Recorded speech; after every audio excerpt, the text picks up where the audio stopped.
Mic 1, mic 2, mic 3. எல்லாரும் வாங்கடா. Yes boss. இதுல ஒண்ணும் குறைச்சல.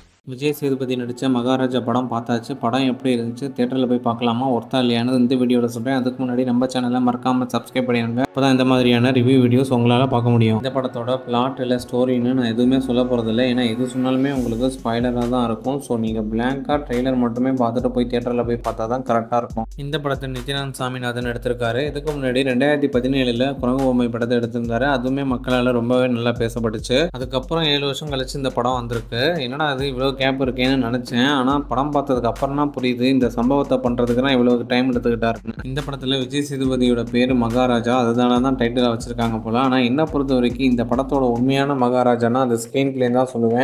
நான் மட்டும் இல்லை, கண்டிப்பாக பார்த்தவங்க எல்லாருமே ஒத்துப்பாங்க. தரமான ஸ்க்ரீன் பிளே, டைரக்டர் நல்ல டைம் எடுத்து செதுக்கியிருக்காரு.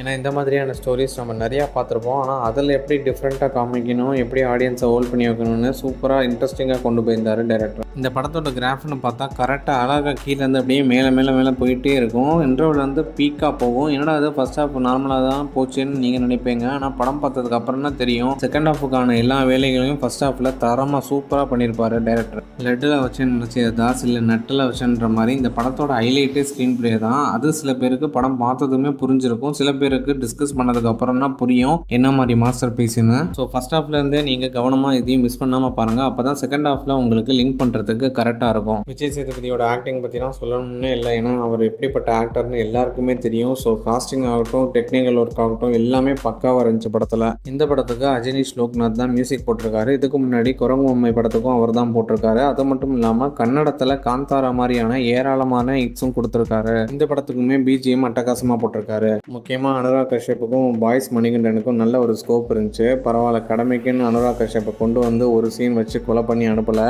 பாய்ஸ் மணிகண்டனுக்கு ரொம்ப வருஷம் கழிச்சு ஒரு வாய்ப்பு கிடைச்சிருக்கு. அவரோட ரோலுமே பயங்கரமாக பண்ணியிருந்தாரு. சரியான ஆக்டர். இதுக்கப்புறம் அவருக்கு நிறைய சான்சஸ் கிடைக்கணும்னு நம்புகிறேன்.